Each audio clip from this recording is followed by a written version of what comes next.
Call to order the budget meeting for October 21st, 2022. Please rise for the Pledge of Allegiance. I pledge allegiance to the flag of the United States of America and to the republic for which it stands, one nation, under God, indivisible, with liberty and justice for all.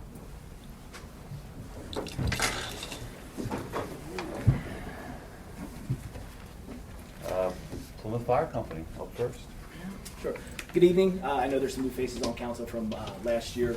I'm John Oliniak, Fire Chief of the Plymouth Fire Company. With me is Adam Heffelfinger, our company president, and our treasurer, Jack Oliniak. We've supplied you with a pretty comprehensive packet, as we typically do, containing our financials, our budget, a little bit of background. So I'll keep this brief and just kind of reiterate some bullet points for you and take any questions you may have at the end.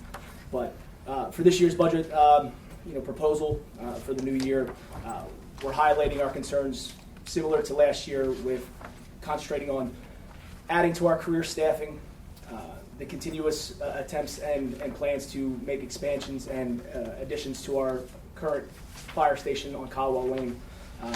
And this year, also hoping to increase the contribution the township has to our capital account, the capital fund that, to my knowledge, has remained status quo for over 13 to 15 years. So call volume is still up from last year. Our call numbers are increasing. Our requests, along with Harmonville, for mutual aid to our surrounding municipalities is increasing.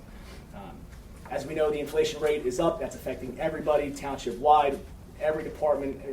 We understand that. It's certainly affecting us.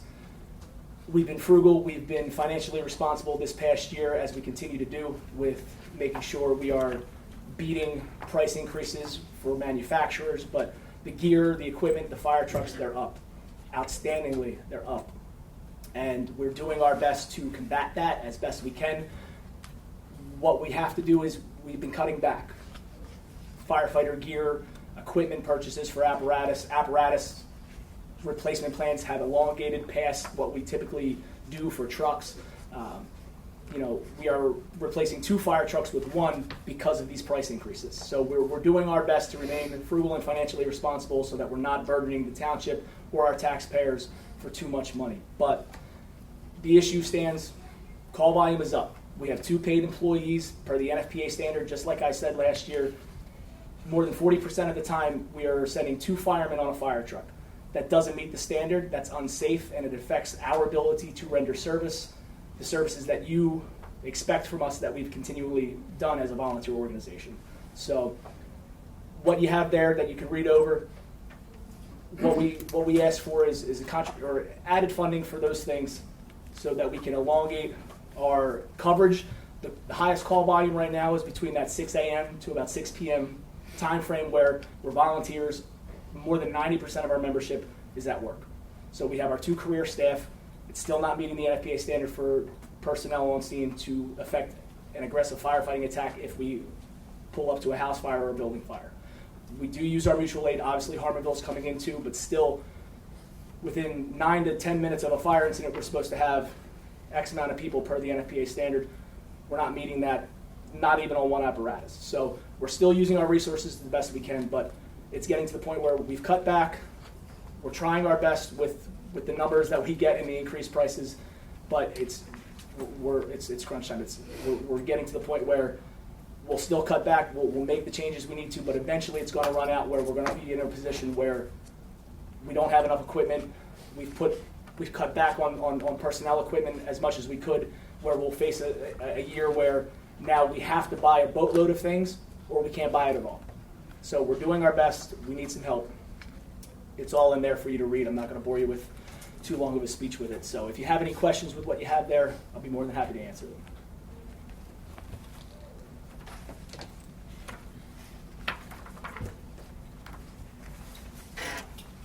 Just a little more background on what John said.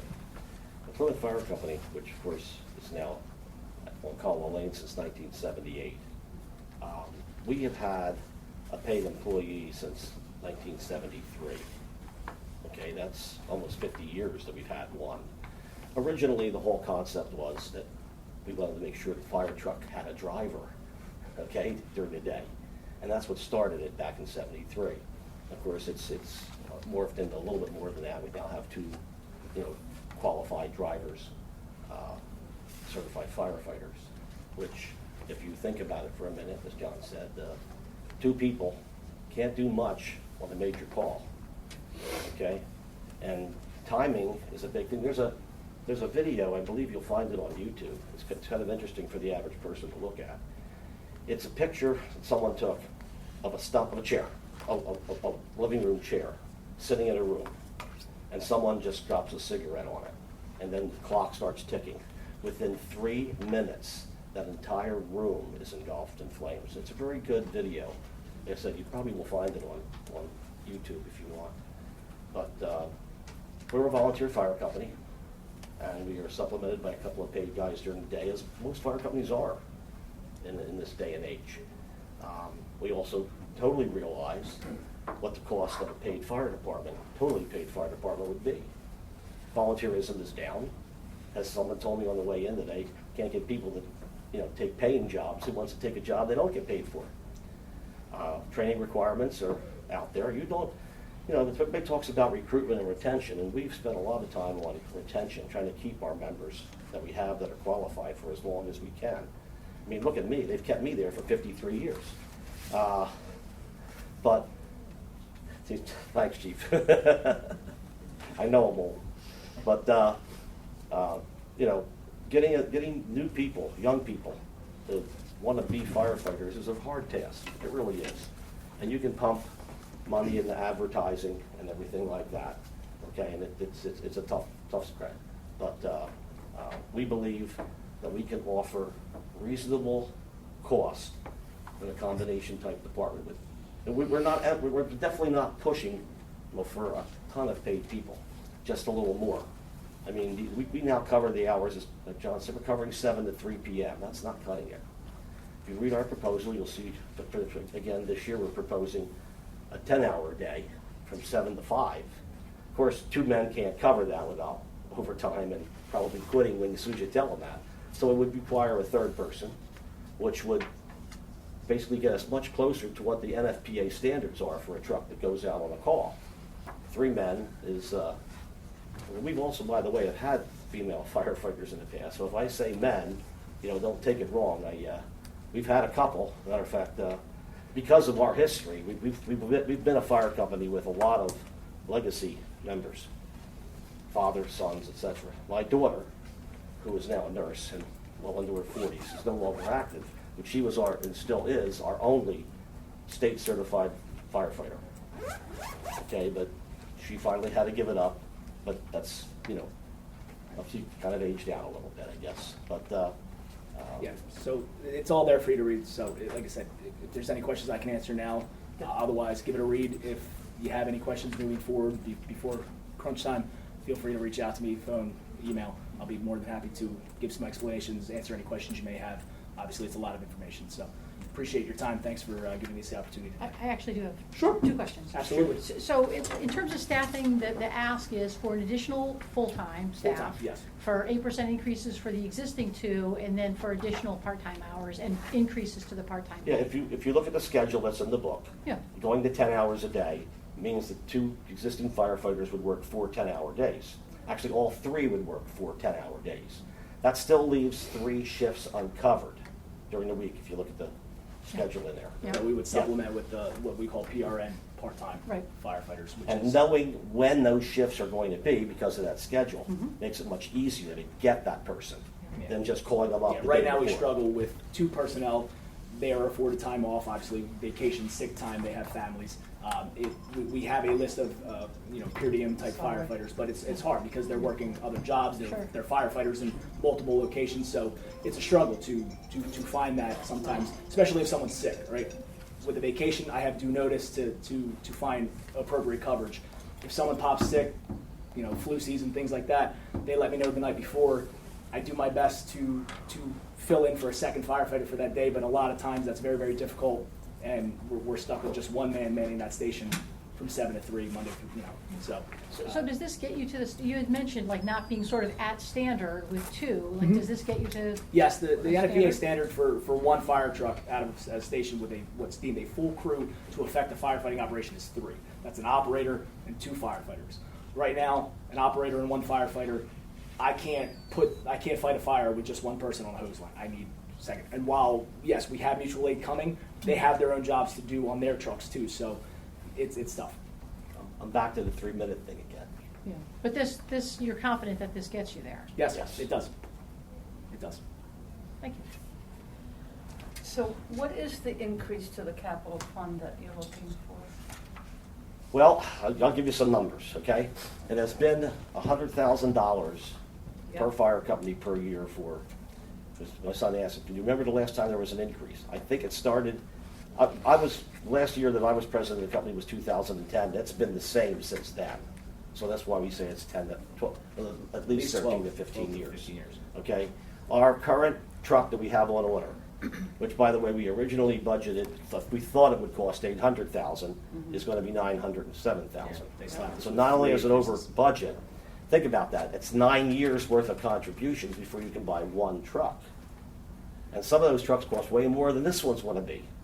I mean, we're looking at it's a few years down the road when our ladder truck, and right now it costs about $1.8 million. And we as a committee rushed the order because we knew from our manufacturers that there were 2 more price increases coming at over 7 to 8%.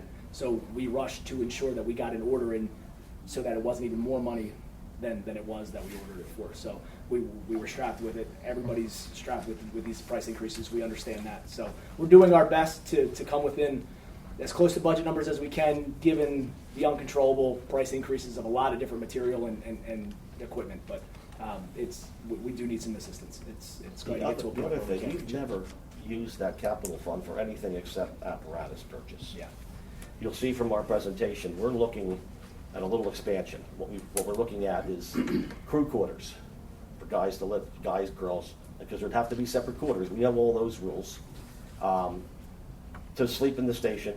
We're also looking at a live-in program. Several fire companies in Montgomery County have started that, which basically they're volunteer firefighters, not necessarily from your own company, but they're going to school or trade schools in the area, and they're looking for a place closer to that school. They call it a live-in program. We're looking to possibly start that. I mean, there probably won't be long-term firefighters. No. but We've for had that inquiries time. in the past. We just don't have the means to do it. So I mean, right now, we occasionally sleep guys in the firehouse, and they're sleeping in the office, which is taking up. yeah, we're doing the best we can with people who want to do that and provide that service for us. And again, we've had inquiries because there are other fire companies around us in other municipalities who are able to do that in their positions, and unfortunately, we have to turn them away and say, we just can't right now because we don't have the means to build upon our station, adapt to those types of things. We'd love to, and we have a plan in place to try to do that, but we do need the assistance. So Now, this addition, you'll notice our proposal says, funding undetermined. We could finance it, certainly could get a loan, a mortgage for that addition. Like I said, our estimates from the people we've talked to now look at about $575,000, which is obviously going to go up the longer we wait. The problem with loans, man, they want you to pay them back. And They're pesky about that. yeah, they're pesky about that, okay? And so while we're not asking for $575,000 to build an addition, we obviously need additional funding to pay that bill.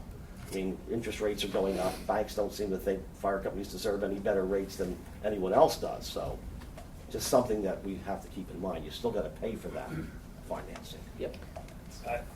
I'm going to ask a question Sure, that I shoot. asked maybe 5 or 6 years ago, but most people weren't sitting here, and I just think it's relevant because of everything that's being said Of right course.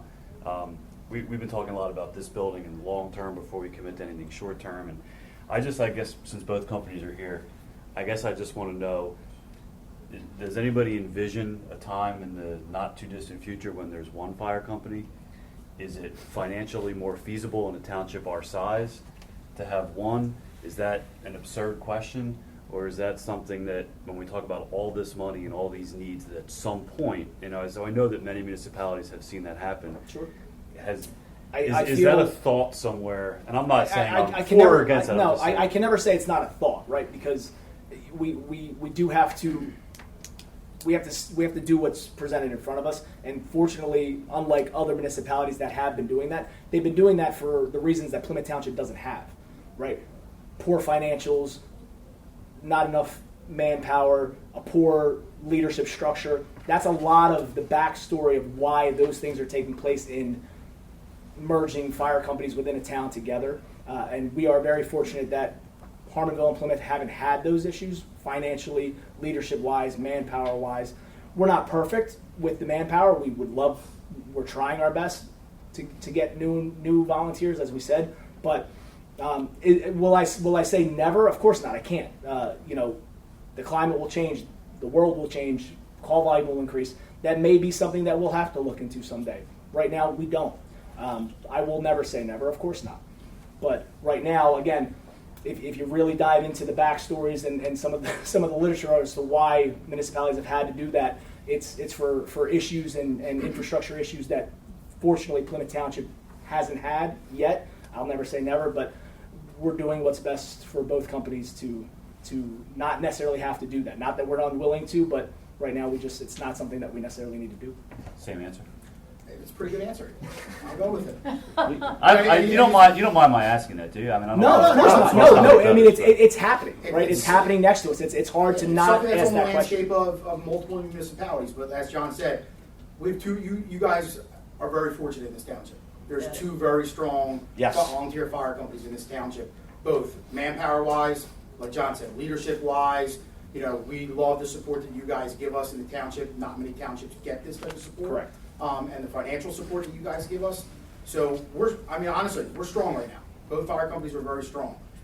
As John said, the issues of why those other companies are doing that is because they're not strong. Right. There's a lot of mismanagement of funds, mismanagement of manpower, leadership issues. I mean, people go through chiefs every couple of years, and that's not good. That's not stable, right? So we have very good, stable leadership in both fire companies, which is a positive thing for this township. Yep. So But again, it's every year new issues will arise and we'll battle them. And if for some reason someday that question poses more of a, hey, what are we doing? Of course, we'll sit down and look into that well before we ever meet you guys. So that would be something me and John would obviously, and we're constantly meeting about a lot of different things that if that was the case, you would hear it from us first, certainly.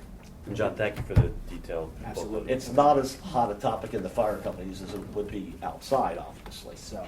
Okay, but John's right. John's also right. One Keep more doing what we're question. doing. So I know you if there's want- any other questions Yeah. moving forward, please reach Well, out. I just wondered about the live-in Sure, person that you absolutely. were talking about. This would be a trained firefighter? Yes, yeah, it would have to be. Also doing something else?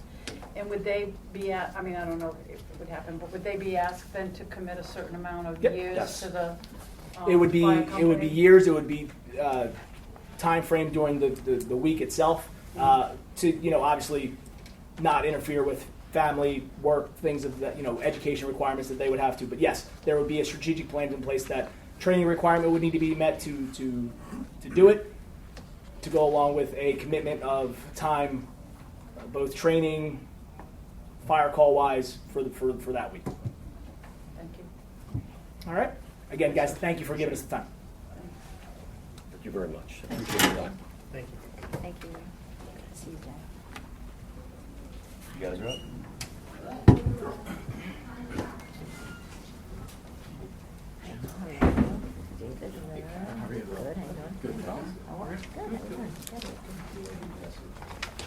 Stand or sit, up to you guys. look pretty over there, right?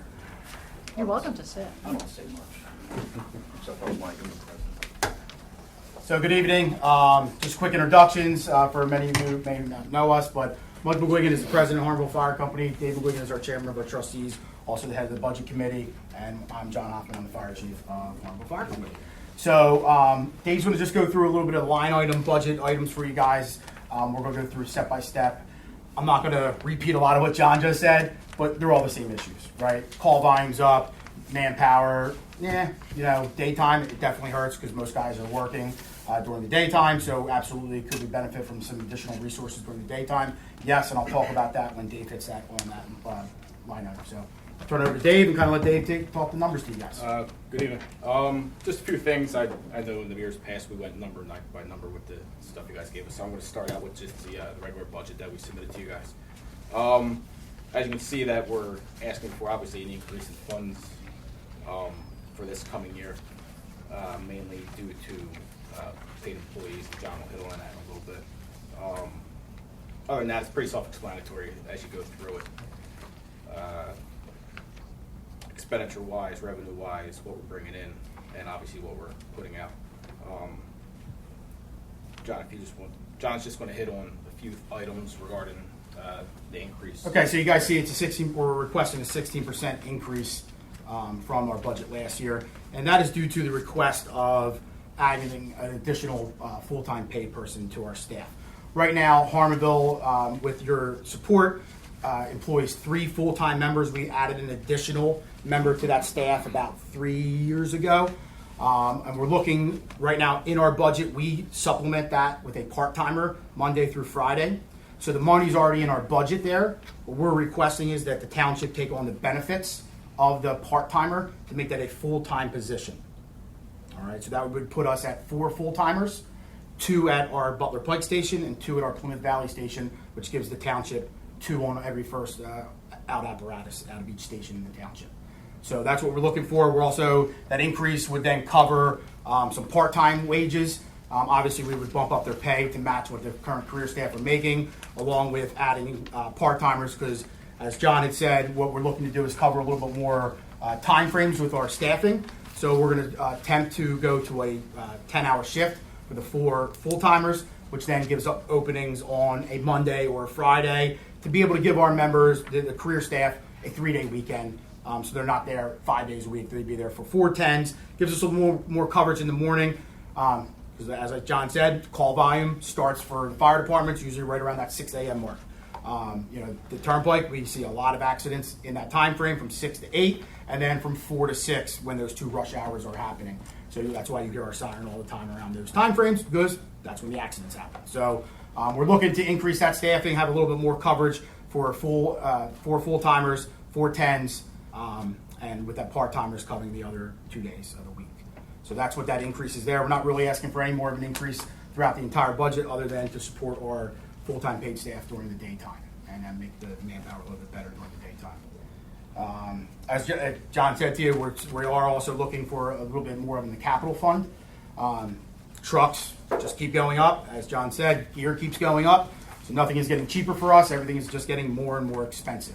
A lot of our funds come from the union relief, which comes from the foreign fire tax. However, that is not adequately funding the fire gear, the training for the members that we have to pay for. So each year we have to take money out of our own allocation to supplement union relief for gear, for training, for any type of equipment that we can buy. All has to come out of union relief, and we have to supplement that each and every year. So that's why you'll see a little bit of an increase there for those requests. And then just a consideration for council, back in early 2022, Act 90 for the state was updated to allow for full real estate and full 100% earned income tax credit to be allowed by the townships. What we're looking for is your support in funding that for the volunteer firefighters that live in Plymouth Township. Because if we can get your funding and your support for Act 90, we can go for the school district and go after the school district to support the volunteer firefighters in the 3 municipalities. So White Marsh is on board with this. Conshohocken is in the process of taking this under consideration. I ask that you guys take under consideration for Act 90 for the volunteer firefighters in Plymouth Township to give them full funding for their real estate and for their earned income tax credits. And then I said, with that support, we could go to the school district, get that money back for the volunteer firefighters, and if we get the school district, we can go to the county. So that's all that Act 90 gets changed. It allows for the township to give 100%, the school district to give 100%, and the county to give 100%. So we're all in the same game here with the 2 volunteer fire companies. Most of us do this with no pay, no supplement, out of the goodness of our hearts for our community and for our companies. And what we're trying to do is just make it better for the volunteers, make it a little more, hey, that's a great extra that we can get to retain firefighters. We do a great job on recruitment, but retaining the volunteers is really where it's at, because once you get somebody who's good, you don't want to lose them. And if this is just something extra that we can give them above and beyond the pay-per-call that we budget for, that's, I think, where we should be going for supporting the volunteer firefighters in this township. How many people would? So when we originally went with the first Act 90, there was only a certain amount of money that you could get covered for the real estate and the earned income tax, and the ESB board at that time thought it would be better to be able to overall go with a pay-per-call for all volunteer firefighters, so it didn't matter what municipality you lived in. Because I have firefighters that live in White Marsh Township, East Norton, not necessarily Whippane, but Norristown. I have firefighters that run with us that could meet that, but since they don't live in the township, they would not be eligible for that benefit. So that is why at that point we thought it would be better to do a pay-per-call system throughout the township wide. This I'm looking at as an additional benefit to the volunteers. Unfortunately, you have to live in Plymouth Township. That's just part of the game.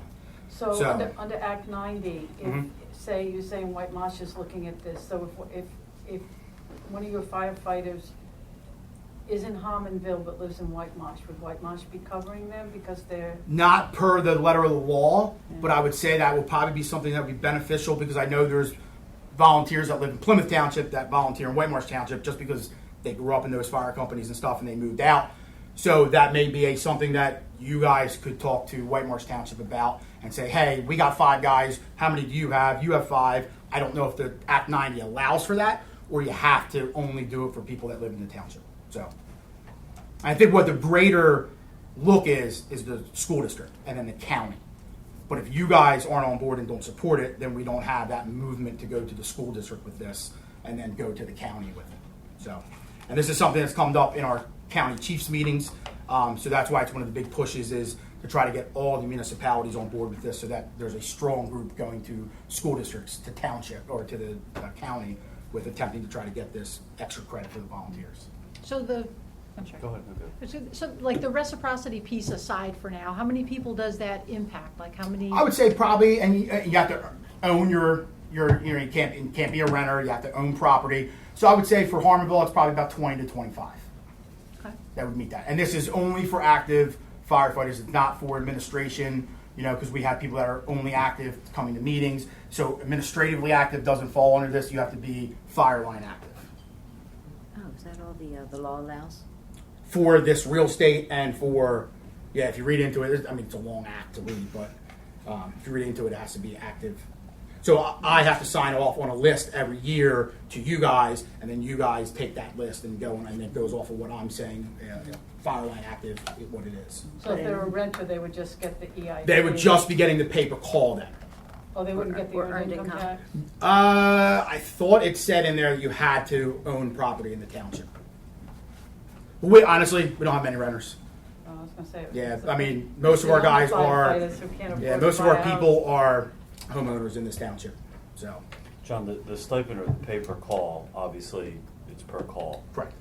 So what is the threshold for the real estate and their income tax rebate in terms of like, how many calls do you have to go to? I believe it was, if I am correct, it was about a 25% active. So you have to make 25% of the total calls, which is a pretty, Same criteria would you be used for this? we'd as have to the- go as- off of what Act 90 says is the Okay. criteria, Okay. so. Because we came up with the criteria. Yeah, we came up with a criteria that worked well for The stipend. the stipend For the program for the pay-per-call. pay-per-call, so. But it's you know, not that's that. necessarily the same. It's No, gonna be- it's no, in ours some is a little bit legislation. different to allow for more flexibility and stuff, but, the Act 90, we'd have to research that and go off exactly what Act 90 says. So Act is 90 would active. cover what percent of the active calls they would have to make before they'd qualify? I thought it was 25%, but I'd have to look at that a I little mean, I bit more wrote for that you. down, but I was wondering, Yeah. is that in Act 90? Yeah, I believe it was stated in there what they consider an active member and what the call volume is. Because everybody's call volume is going to be different. Act 90 covers the whole state. There's fire companies in, Carbon County out there that run 20 calls a year. We're at almost 800. We're going to, on average right now, for 800 fire calls this year. So, which again, like John said, just keeps rising. We did 700 last year. It was 100 more than the year we did before, and we're on pace to do 100 more than we did last year. It's a busy time. Is this an ask that Plymouth Fire Company's making also? How Yes, many we guys are do on board. I'm sorry, So guys. we're a little bit in around the same boat. we're maybe a little bit shorter, 15 to 20. Like Harmonville, we have members that live in White Marsh, live in Conshohocken on the lower end avenues of the west side, that obviously they're closer to us or their families a part of. So we're within that same threshold, 15 to 20, 25 members. So. Yeah, what about the firefighters who get caught though? You know, like live in Plymouth, volunteer for White Marsh, live in White Marsh, volunteer for Plymouth. I don't know. Yeah, it's something we Do could they we get- could definitely investigate and see if there's, Do you know, they if get, that Act 90 spells it out. Do they If get it leaves it to will be interpretation, then recorded? that would have to be a conversation, you know, mutually that all of us would have probably have with White Marsh, so. And Conshohocken too, because Correct. John has members in Conshohocken, Yep. so, you know.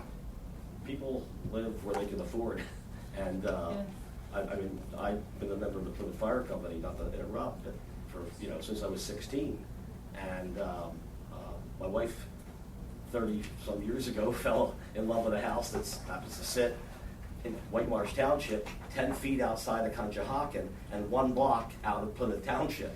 That's talking about a crossroads, okay? But people, we have a surprisingly high number of even younger members who are homeowners, okay, and live around, because the fire station itself is not that. I mean, 2 blocks down from this fire station is Conshohocken. Yep. Okay, and so a lot of we've got a number of members that live in the borough of Conshohocken in those upper avenues, very close to Caldwell Lane. And you say White Marsh and Conshohocken are actively considering this? Yeah. Yes, yes. Yeah, okay.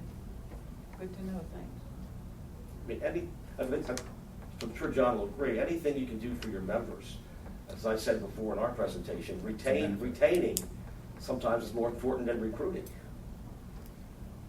Yep. I just have 2 other things.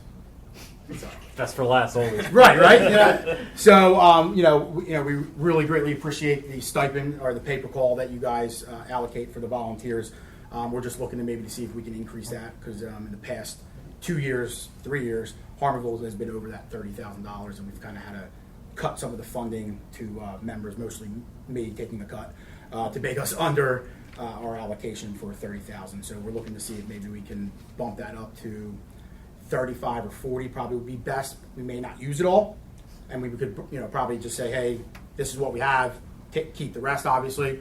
And then the last thing I would put on your plate for consideration is our SAFER grant, which is a staffing for adequate fire response grant through the federal government. Is going to run out at the end of next year, so end of 2024. What that grant does is it allocates $50,000 for our overnight stipend program that we have. And right now, Monday through Saturday, or Sunday through Saturday, so 7 days a week, Harmonville has 4 open spots that we staff a fire truck overnight. So from 9 p.m. to 5 a.m., there's a staffed fire truck out of our main station on Butler Pike. So most nights, we have firefighters signing up. Some nights we'll have 4 or 5 guys in. The weekends, a little tougher because most people want to go have a good time or something. So we might be a little lighter on Fridays and Saturdays, but we're looking for at next year's, I just want to put this in your head, but for next year, we're looking to see if the township can take on that additional funding because we're going to apply for another SAFER grant, but the likelihood that the government's going to give us another $385,000 is probably pretty low. Is that $385,000 per? For a 4-year recruitment and retention program. So if you've seen our trailer, you've seen our signs, the events that we're going out to, the Plymouth Township Day, we're very actively recruiting volunteers, which our numbers speak that the program works. So within the 3 years so far of doing the program, we've onboarded probably about 25 new members. Some that have stayed active, some that have gone through some training and didn't realize it was as intensive training before you could actually go inside and fight a fire. That, kind of only have every once in a while. And then you have the members who kind of join. You try to get them involved, and then they kind of piddle off. So it's a program that's worked. So we're going to reapply for that SAFER grant at the end of, actually the beginning of this year coming up through the FEMA, through the federal government, and we're going to see what happens with it.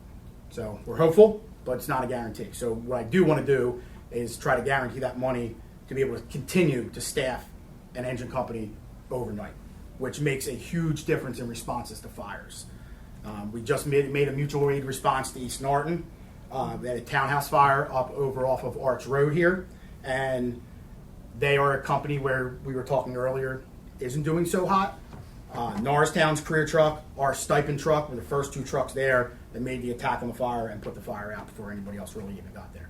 And it makes a difference putting people in the firehouse overnight, just like we do during the day. Why do we put people in there during the day? It's all about response times, manpower, getting quick to the scene. And we continue to do that overnight, so next year, just so you know, we're going to ask for that additional funds next year just to put it in your year for that. Okay? So if you applied for the grant and were awarded the grant, this 50K would be available to you this year for Yes. 2023. But this is just sort of like a security. Right, it's good. We have it for next year too. Okay. So we have it for 2024. At the end of 2024, starting 2025, is when this grant runs out. So December 12th is when the fiscal year ends for this grant. So after that, we will not have any money to pay people to be in the firehouse. A lot of times, that's the incentive to come sleep at the firehouse. You know, because would I rather sleep in my house with my wife in my comfortable bed? Absolutely. But, you know, we got to do what's best for the firehouse. I wouldn't, that's why I did it.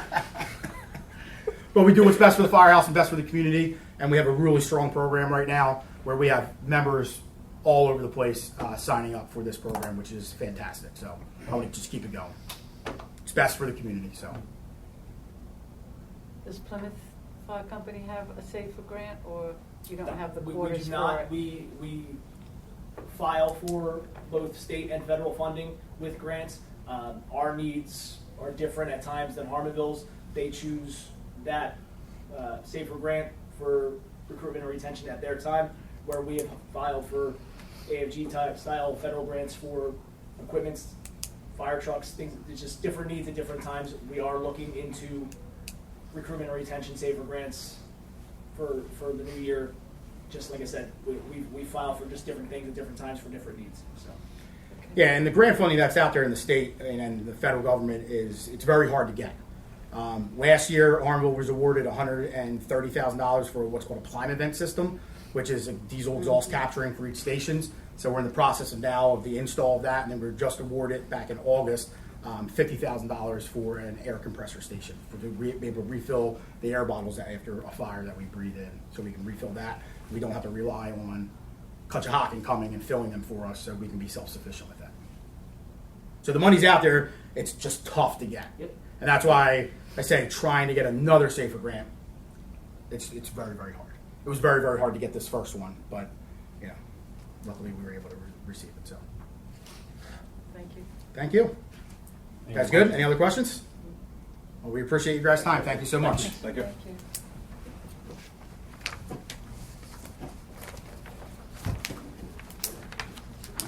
Plymouth Ambulance. Next.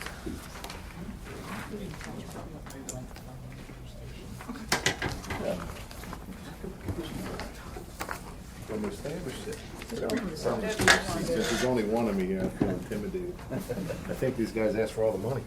You always bring us the most concise one. What do you want to know? All right, Tom Strajanski, for those that don't know me, Chief of Plymouth Ambulance. I'll give you a little rundown. Last year, 15,400 dispatches from Montgomery County, the busiest ambulance organization in the county. We run, on average, 6 trucks a day, 4 trucks at night. 4 stations, for those that aren't familiar with Plymouth Ambulance. There's one in, obviously, Germantown Pike, right next to Harmonville Fire Company, one in Norristown, a station located at Pot Shop in Germantown, and a 4th station in Schwenksville Borough, which is actually Lower Frederick Township. The Plymouth truck runs close to 3,100 calls a year, just in the township alone. That includes also the Turnpike. We are a fee-for-service organization, unlike the volunteer fire company, so I'm not here, and every year I don't ask for money from their pockets. But I will elaborate a little bit on Chief Hoffman. I know he asked for 16%. You can give us 15%. I'm coming in under the round. But yeah, so the name of the game is like, I wasn't here for Chief Oleniak, but I was here for Chief Hoffman's little dissertation. It's all about personnel. Nobody gets into the firefighting career anymore. Nobody gets into the EMS career anymore. The pay's not there, both for fire and EMS side. There is a big and it has been for many years, like I do speak about every time when I sit in front of township officials. Nobody's coming into the business anymore. So what do you do to try to maintain either fire trucks or EMS? And I'll talk about the EMS side since I'm more familiar with that. How do you maintain getting ambulances out the door and responding to medical calls? At this point in the game, it's all about maintaining who you have, right? It's very hard to get paramedics and EMTs. One of the things that we started many years ago was a grant that we do every year.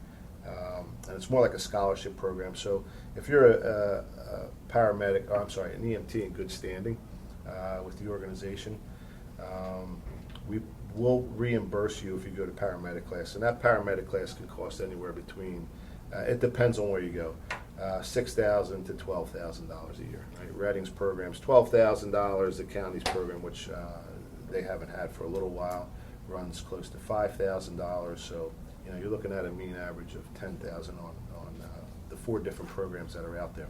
What we do to try to retain the employees is, if they pass the program, which is about 2 years long, it's a dedication, and they get their medical command through our medical directors, our doctors, and we'll reimburse them over 3 years to get some longevity. We pay them out over prorated over 3 years. But that leads to, where do you get the money from, right? So being a fee-for-service organization, like the other 19 ambulance organizations, well, actually no, this was 2 township run, 17 other ambulance organizations out there, 40% of our call volume is non-billable, right? So right off the bat, you had 8,000 calls. If you go off the true dispatch number of 15,400 last year. Out of those calls that are billable, rarely do you see a return on your, if you want to call it your proceeds, because Medicare pays $410 for an advanced life support call, and a basic life support call Medicare pays $300. For me to run an ambulance outside of with a crew, with all the liabilities, it costs over $660 per call to run a truck out. So we try to maintain what we can, but it is getting tougher. The biggest challenge is, like we talked about initially, is maintaining employees or volunteers. And the only way that seems to entice people to stay, whether it's at any EMS organization through the state, is through pay, right? So one township out of 13 that we cover, Plymouth Township. Plymouth Township has been generous over many years, and last year he increased it. But I'd asked for an increase this year so we could put that more towards payroll. Right? If you see the numbers, you see that there's a positive gain for 21 as it's listed, but in 21 we didn't buy any ambulances. This year we purchased 4 at a tune of $251,000 average per ambulance, and that is not the gear inside. So we're going to have a loss next year. We do file for grants, but there's no safer grants for EMS. It's more for the fire side. The county MSOP fund, which is an emergency medical service operating fund or grant, this year turned out to be $3,400 for each EMS organization in the county. And you guys know the numbers. We go through close to $8,000 in fuel a month. So anything that you can afford to give us and not detract from the fire departments, we would appreciate. I would urge you, there was a state law, and I'm not a politician, I'm not into the laws, but over the last several years there's been a major push, and some of the lawmakers in Harrisburg decided and start to realize that there is a real problem with EMS and maintaining availability for ambulances and staffing those ambulances, that they said that a township can increase a tax up to 0.05 millage. I would hope that you guys would at least look into that. It doesn't have to be up to 0.05, just dedicated strictly for EMS, but I would hope in next year you take a good look at it and see what we can do. I know as sitting back here and being voted members, nobody wants to raise taxes, but people also don't want to have their family members pass away or suffer a severe illness because it doesn't, it takes EMS a long time to respond. So that law went into effect when, this year? I think they passed it February of this year, February of '22. And the .05 millage increase is dedicated to EMS Strictly services? EMS, yes.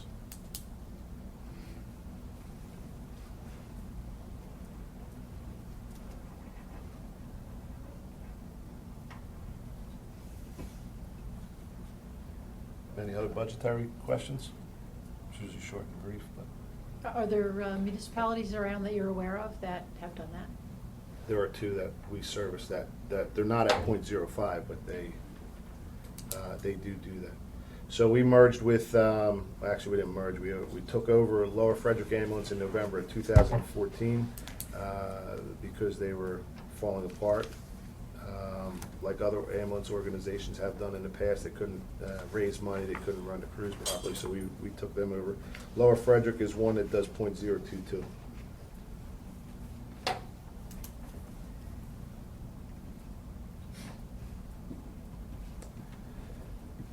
And they started that this year, I guess, because the law just went into effect. Oh, no, they did, they started that in November of, January of 2015. Wow. Up to a .05 millage is the cap for EMS that townships can impose. Oh, I see.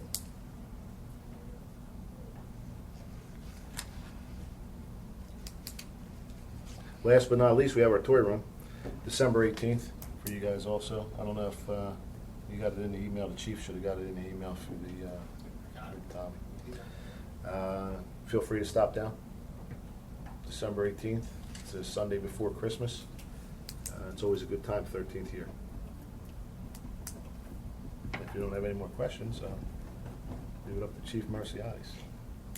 Big hitter. All right. Any questions? Thank you so much. Yeah. Thank you. Thank you. Thanks. Thanks, Robin. Thanks.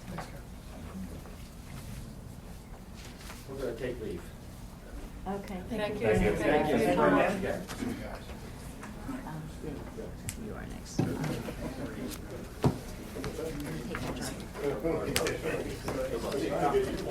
How are you? Warmed it up, game warmed it up for you. The best moment I've ever seen. We called my aunt because we wanted to see my younger cousin Patrick. Where is he? She's like, he's not here. So where is he? It's at the freaking game.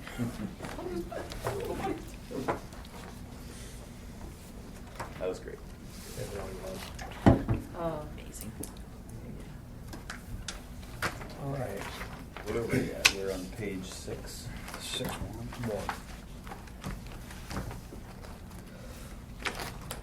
So 2023, our biggest proposal for sanitation is to hire one additional sanitation worker from 10 to 11.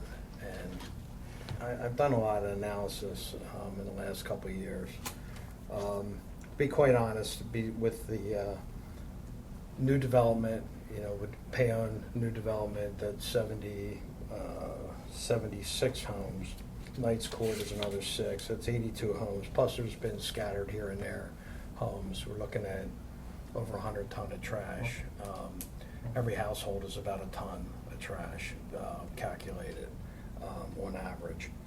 And I went back to 2015 where, when we used to calculate our trash disposal costs, we always base it on about 4,700 ton of trash. And 2020, during their COVID year, that spiked up to 5,300 ton. So almost 700 ton additional. And our men are feeling the pain, with that. 2021, it came down a little bit, but it was still almost 5,300 ton. And we're projected to be about 5,200 ton again this year. So I think the new normal is that, with people staying home, working from home, that the trash is staying home as well. I also calculated this year through 150 days, a couple weeks before this meeting. I did 150 days of finding out what time our last truck gets through the trash and steam plant. Doesn't mean they're done. It just gives you an idea of when the last truck comes out of the plant. So out of 150 days, we finished 19 days before noon. But of those 19 days, 14 of them were in January and February, and that is typically our lightest months when it comes to trash. Between 12 and 1 it was 30 days. Between 1 and 2 o'clock it was 77 days.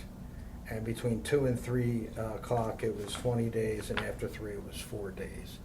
So almost 100 and some days were after 2 o'clock, and these guys finish at 3.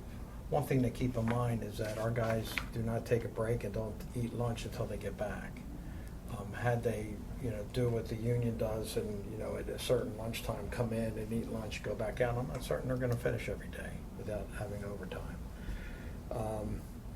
It is and I also did another analysis with how many times we have 10 men, 9 men, and 8 men. In order to do our task, obviously, we have 10 men in our department. When we do have 10, we can get 5 trucks out on the road.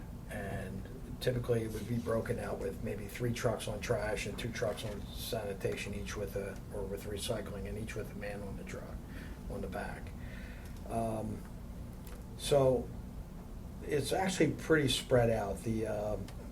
With 10 men, it was 31%. With 9 men, it was 34%. With 8 men, it was 35%. But the reality is, after, between April and December, that number was only 26%. We had 10 men. We had a full crew. So only 26% of the time are we able to get our 5 trucks out. So my goal is to see if we can have 11 or 10 men as much as possible, at least 50% of the time. Keep in mind that even if these guys finished at noon, it's 5 solid hours of nonstop picking. There's no doubt that they have the most labor-intensive job in this township. They are clearly the hardest workers in this township. I did it for 2.5 years. I can empathize. We used to finish at a different time. Now, I got to say that of all the departments, sanitation department, if you're not familiar, used to work 4 10-hour days with Wednesdays off.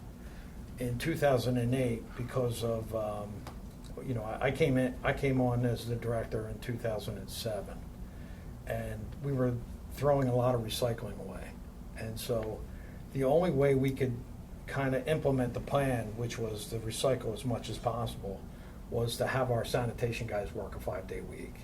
And so through negotiations, they decided to go 5 days a week, and I believe they got an extra personal day, if I'm not mistaken. Probably from that. I know they have one more than the other employees. Right. Maybe came So, but they worked 5 days a week, and because of that diversion, because of that sacrifice that they made, we were able to do yard waste and single stream recycling together has diverted so much trash from the trash and steam plant to our recycling. So much so that in 2006, only 19% of all the solid waste that we collected was recycled. Currently, in the last since 2009, we've averaged about 48% of everything that we collect is recycled, and it's been as high as 52%. So we're taking about 9,000 ton, 10,000 ton of solid waste and recycling half of it as a result. One of the other key factors is, I think something to point out, in 2007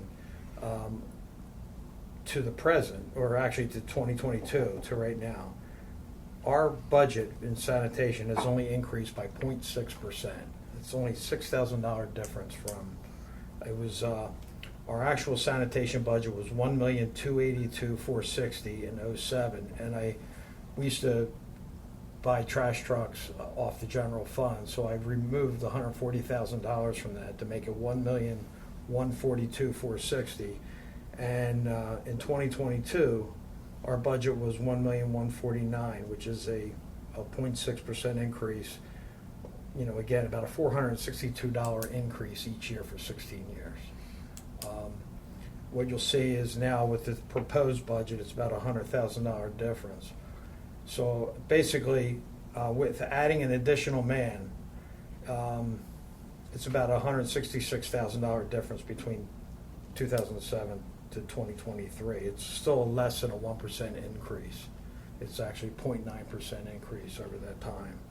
But what you don't see is in January of 2023, we do have one of our highwaymen are retiring. And I think, Chris, you were part of that negotiation with the, I think you were, with the pay scale difference. Before my time. Before your time. So the pay, that was in 2014. So new hires are coming in at 60% of what the other folks are making. So we have a retiree going out in, from what I'm told, the second week or third week in January. So he's going out at almost $83,000 a year. A new hire is $48,000. And an additional hire to make 11 would be at another $48,000, which is only a difference of $14,080. And I know that doesn't account for the fringe benefit, but the salary portion is only a difference of about $14,000. I just feel like you know, have my office back there during this renovation has made me really open up my eyes to see that these guys are rolling in at a later time. And again, these times that I reflected here are not when they're done. That's when the last truck comes out. They still have to clean their trucks. They still have to refuel. They still have to eat lunch. And I think there's no doubt that we have a great young core of sanitation workers who, quite frankly, make me look good every day. I'm very proud of them, proud of my guys. And, you know, I think we have been incredibly responsible with our budget, and I just think that, you know, the numbers are reflective of an additional man.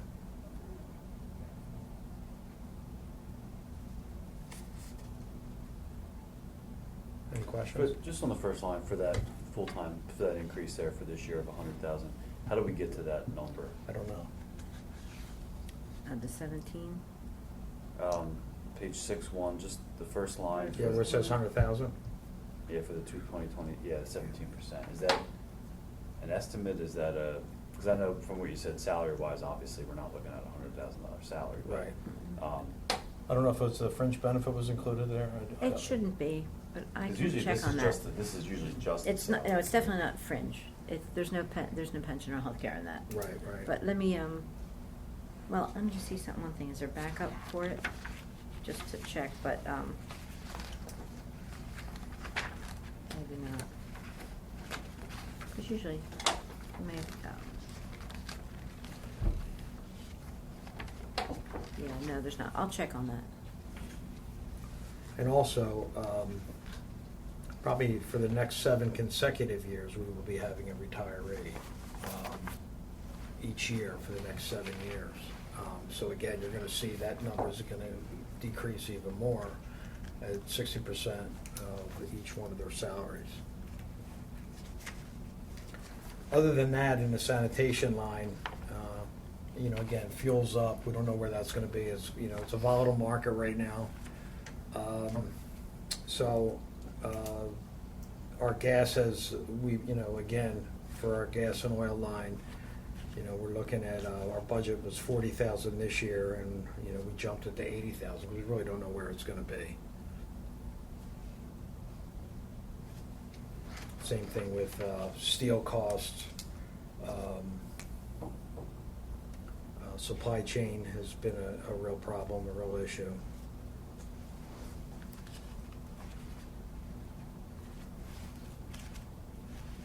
We typically we would, in years past, we would have a chassis for 8 years and a body for 4 years, and we would roll them out. Now, and we have a couple of our mechanics are here. They would be the first ones to tell you that they're, you know, they do a lot of repairing, because quite honestly, even to order a truck and get a truck now, it takes about 3 years to build. It's unbelievable how slow the supply chain is right now. Matter of fact, we got a grant in 2021 that I wrote, that we got an award for $231,000 for a swap loader. And we're looking at maybe 2024 when we see this truck. It's that bad. It's that bad, far behind.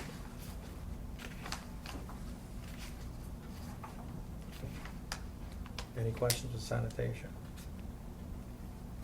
Because I think the difference is, remember when we went through this with Kellen, we broke down a lot of the full-time AFSCME between the street lighting, the Right. snow, the leaves, the street sweeping, all those categories, and we just tried to make it fewer categories Yes. to make it easier. Because all of the AFSCME time and overtime has to be broken out into different types. Yeah, it would be, if you look on, for example, on 6.3, we'll get away from administration where it says full-time AFSCME. That number is basically part of their salary collectively.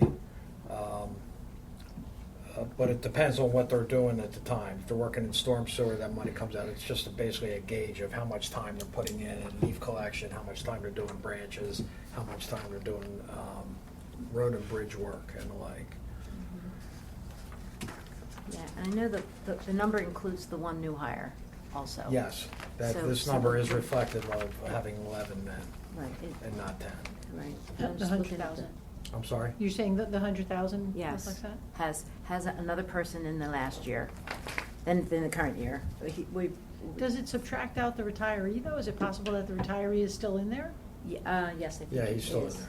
Because he hasn't Because maybe submitted that's paperwork why it yet. seems like, Yes, because he hasn't submitted paperwork yet. No, he is not. No, so. So that's what I said, He's- is what he you do, is- what you're not gonna see is that in coming January, this number's gonna change. But this 685 is reflective of having 11 men, not 10.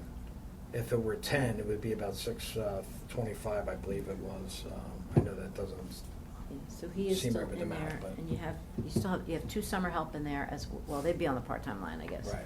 But for the full-time, you have the new hire in, and you do have the retiring person in as if all next year. as if he's in for the whole year. Yeah. That makes sense. Well, that was the hardest part of the budget. Everything else is pretty much, one to the next. We're basically holding the line.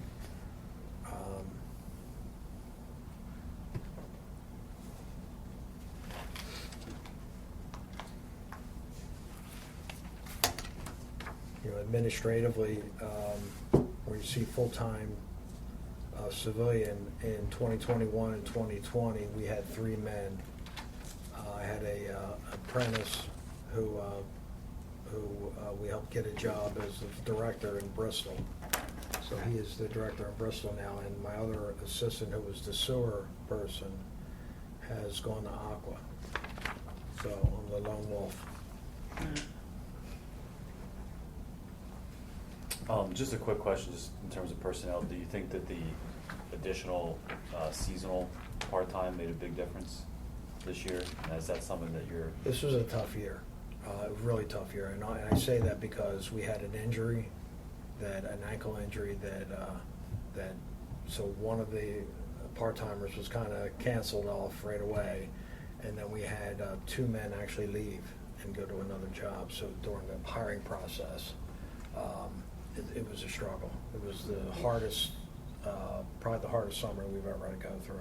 We were really never at +2, even though we had We the were two, never at +2. we had the 2 seasonals, but trying to get Thank God them- we had them, but- Trying to get them, and then with people coming and going, it And that's the other thing about never trying was to, fully staffed. trying to make 11 is that it's so hard to get help, and, we hope that you could get college help that starts, in May 1st, but typically it's middle of May, and they usually got to report back to school 1st of August, or Yeah. first or second week in August, so we really don't have them that long.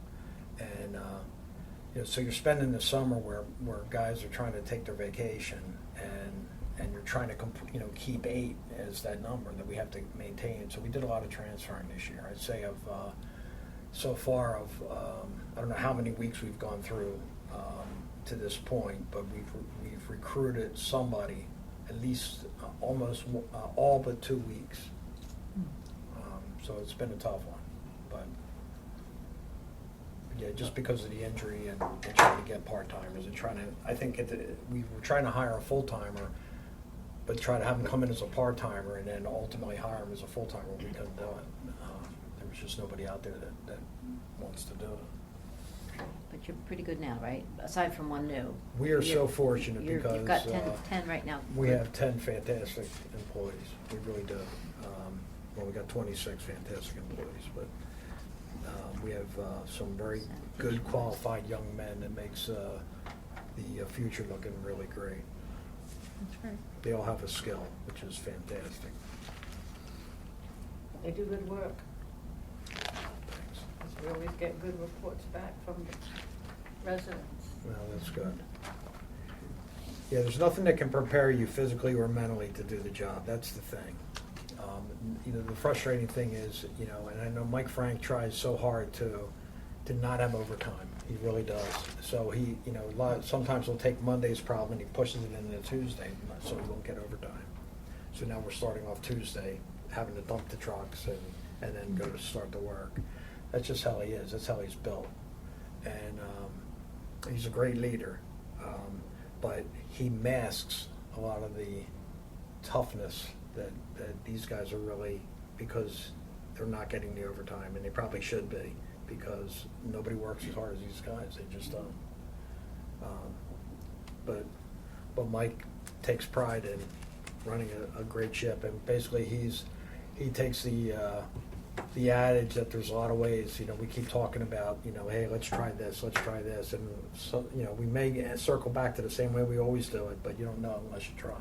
So some days people will call and say, gosh, the trash guys are always here at 7 a.m. Where are they? And we might have done recycling first, and then we'll trash second, or vice versa.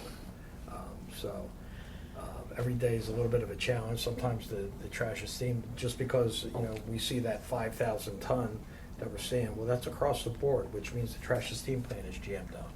So there's many times we'll go by there and they're sitting on Allenwood Road, waiting to get into the they're 15 trucks from the scale, and there's another 15, 20 trucks to try to get into the dumping area. So we're fortunate that it's in our township, because I couldn't imagine coming from Upper Moreland or some other place and knowing that when you say, I'm going to dump, I'll see you tomorrow, pretty much.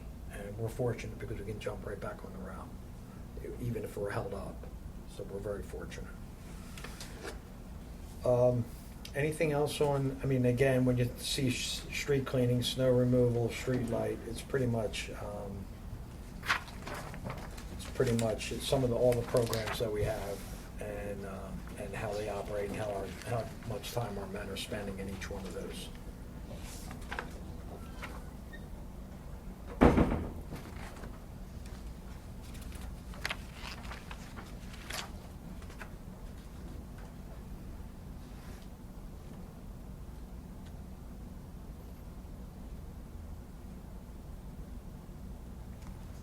I'll just ask a curiosity question, I guess.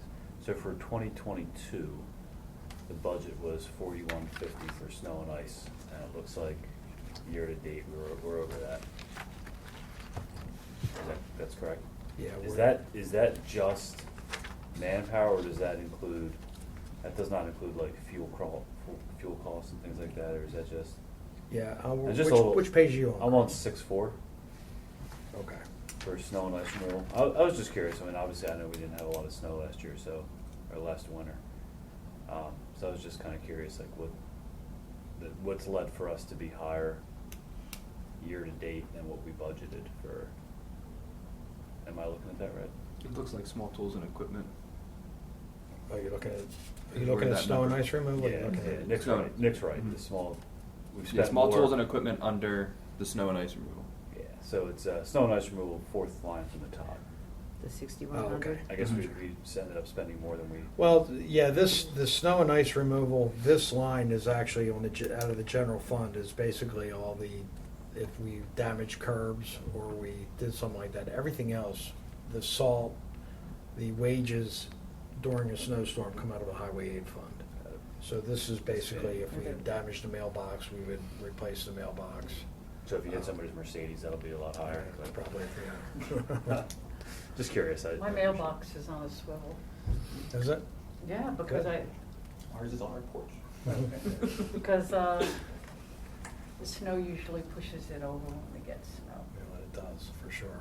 Yeah, so it's on a swivel rather That's than good. having to break it. Smart. We don't need to. Huh? We don't need to. It's not an invitation, okay? We're gonna look how far we docked it. I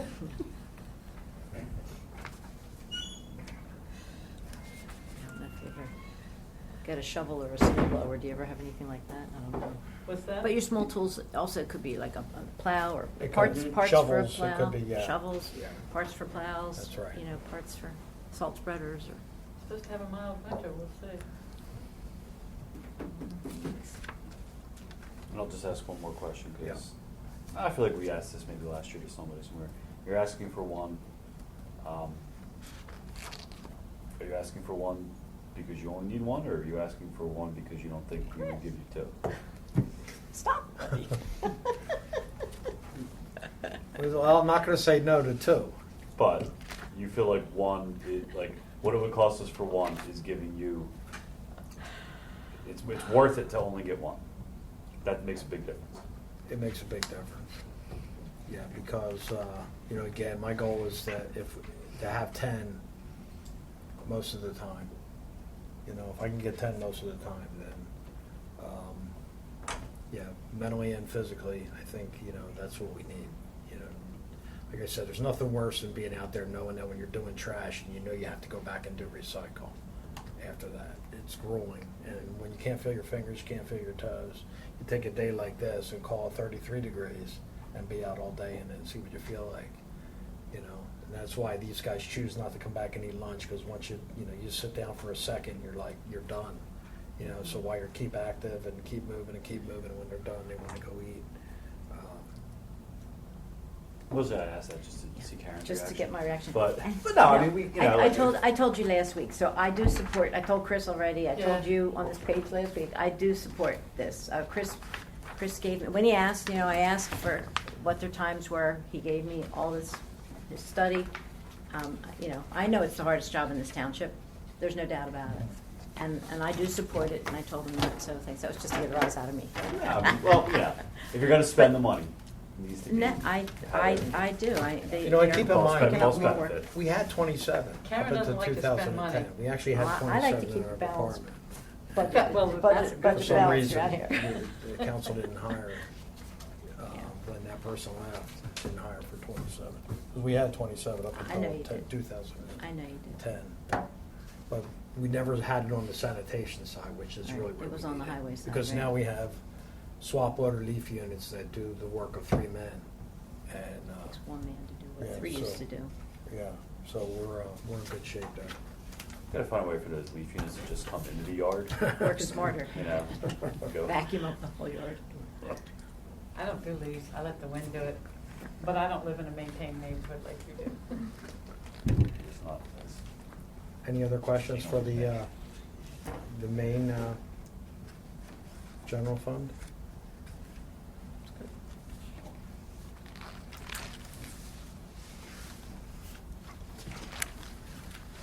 We got the streets on the list there. Sometimes you guys like to look at that. What streets are getting paved next year? Yeah, I saw that. Okay.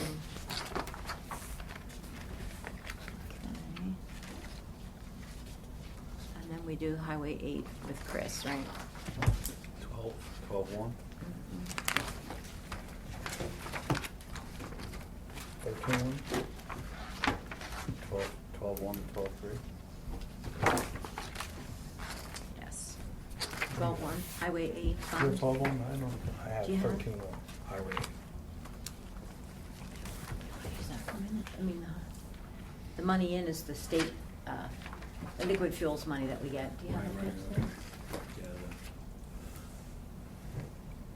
Do you have it, Chris, or not? I don't know why I have it on. You can look at that for a minute if you want to talk to him. And it gave, again, from our highway aid is where most of our snow money, salt, Salt is a big expense. We usually, last year we had one plowing event last year, but we had maybe 12 or 13 icing events, we went out. But most of that money is spent in liquid fuels. If we have money, one year we had money, we were able to use liquid fuels I did a project for the state, for municipal services, where they can use the highway aid for asphalt as well. So if we have the money available, we're able to use it. And typically some of our big purchases come from the 20% equipment allotment from the highway aid. So we've bought our street sweeper years ago with our highway aid 20% allocation that keeps, it can grow each year if we don't use it.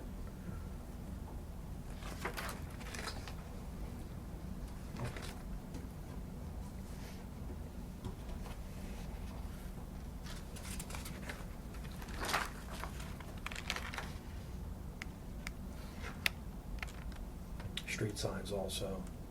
And our street sweeper, 95% of the time will come out of that highway aid fund. Anything that's within the right of way, basically storm sewer, road and bridge, street sweeper, can come out of highway aid, snow plowing. Signage, yeah.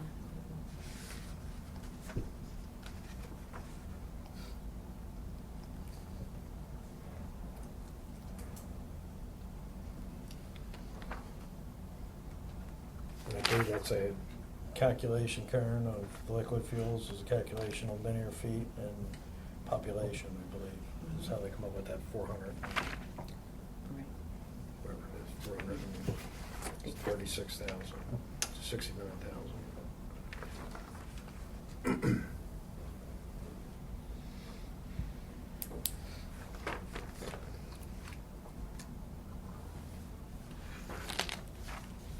Is it?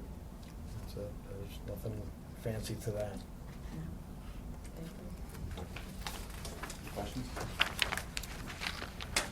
We have a couple capital expenses that, We're With the gonna- sewer. You can talk about, we're gonna do the capital budget the next time, but you can Oh. talk about the things you're asking for. You'll see it in a schedule with all the capital. Yeah, really the, Improvements out of the capital fund. so the one is the grant. So that money, again, we're gonna order the vehicle's been ordered, but by the time everything's done, we have to creatively find a way to not have to pay for something that's sitting on the floor, they call it a floor expense, while the chassis was built and the chassis sitting in some other lot waiting for the body to be put on it, and we gotta pay a flooring expense for every day that thing's sitting somewhere else. So we're trying to figure out a way, with the swap loader, we have a single man leaf unit that goes on, and so we're thinking of possibly buying it in pieces and putting it in, because we're getting that new shed built in our property, so we can put it in under cover. And then when the truck's all ready to go, then we can get when everything's in, we can get it all assembled and be done and not have to pay a flooring expense. Because a leaf unit that's $100,000 today is gonna be $150,000 in 3 years. So we creatively have to figure out a way to just keep the costs down. And you guys can do the assembly? No, ultimately it'll be assembled at one of our locals places, but we'll be able to bring that. The fact that we already have 3 swap loaders makes it easy for us, because anything that needs a swap loader, we can handle it. They're all conducive to all that equipment.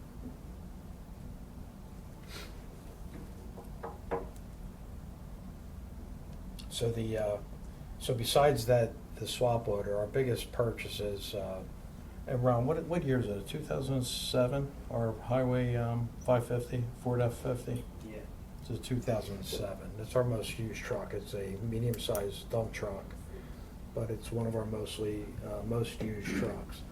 And it's a 2007, so it's outlived its life. However, a new truck is about $100,000, but we still think we can get about almost $30,000 for it. It's in, our guys keep it up, but it's starting to show rust on the frame.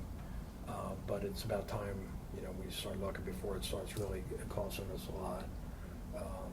So that's really our biggest capital purchase, with the exception of a lift for the $20,000 lift for the garage. The lift that we're replacing, I believe, is an original, right? Yeah, Ron? it's like 87 or something. Yeah, wasn't it? 87, and Wow. it's lived its life, and it's on borrowed time, and you really don't want to mess with lifts on borrowed time. Yeah, so, and that's, besides that, it's, our lining, sewer lining is going well. You know, the fact that we were able to do 400,000 instead of 200,000 has been significant. We can probably get about almost 6,000 linear feet done with an 8-inch pipe lined for about 200,000. So we're looking at, you know, just under 2 miles of pipe, you know, for 400,000. And it's still a long way, you know, when you say that, you have 60 miles of pipe, it's, I feel like you're never gonna get done, but it's, you know, one day at a time. Gotta start, right, somewhere. One line at a time, but it's gonna matter. And probably don't have to reline up all of them. Some newer developments That's already right. have plastic pipe. We have 60 miles to maintain, but Yeah. some are newer. Yeah, we're and- looking at the terracotta, any of the Yeah. clay pipe, we're certainly lining. Sometimes if there's a section of good pipe, you know, set a piece and then we will go right through it, but for the most part, they have an SDR pipe, which is the newer pipe. It's a green pipe and it's, you know, it's a plastic wall and it's a good pipe. But the terracotta is just falling apart, it's lived its life. And all the issues that you had on Germantown Pike with the storm sewers and the sinkholes is the corrugated pipe. It's outlived it's rotted on the bottom from salt. Oh. And so they're all imploding now. It's 30 years, they're 40, 50 years old, and they're all gone. You know, all the bottoms are caving in, sinkholes are creating because water is going around the pipe instead of in the pipe. That's our biggest problem. Probably your last, well, I don't know if it's your last project, but another big project you have is the Shasta, and it's Kathy's neighborhood. She's not here, but Yeah. I don't know if you want to explain to the rest of council just what they think about opening up that channel, because Yeah, there's a in the rear of some of the homes by Butler Pike and Shasta, where the gas station is, right behind those properties, there was used to be an open culvert, open ditch that ran, and in '99, I think, they piped it, and today it's all rotted and it's all caving. It's nothing but sinkholes, and the problem is we're landlocked. So we're trying to figure out what to do with that. You know, There like is right an now, putting easement, Band-Aids on everything.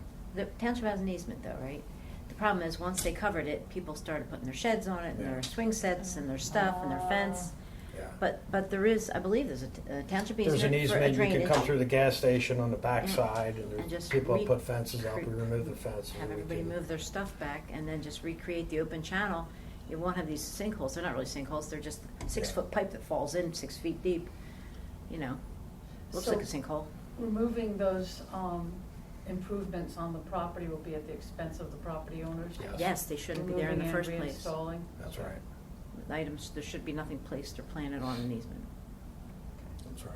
I mean, many people may have bought their home with a fence up already there, or a shed already there, but, I mean, it would be, you know, a little bit of a nightmare to the neighborhood, but it's the best way to fix the problem Right. there. And that's a 2023 project? No, but it's one that's something we gotta think about. You know, whether the pipes can be lined if they're not imploded on themselves, but it's costly. A lot more. Yeah, they have a new process now where they, you know, they dig out the bottom and put because you can actually get in them. I mean, I'm not getting in them, but what they do is they gunite them like a pool. They gunite the bottoms. They put wire, fasten the wire to the good corrugated, and they gunite it like Cement. spray it in like a pool, Cement, yeah. which is actually a clever idea. But we've already thought about it. Ferd already did that with a couple jobs. But that's definitely on the horizon. Good capital project. Yeah. And what about sewer, Karen? Are we doing sewer? They'll do sewer next week, the Okay. next meeting, not next week, but the the November meeting. All right. Any questions? That's helpful, thank you. Thank you, appreciate it. Thank you very much. sorry about you Yankees. I don't even know if you're still a Yankees fan or not a Yankees fan. I'll Surely take my by book now back. you're a Phillies fan. I'll take my book back. Thank you. Thank you all. Have a good night. You guys, Thank you. Thank you. You've lost all your support. You're on your own now, John. I never get along again. Hey, go away. Well, how's everybody doing? Captive audience.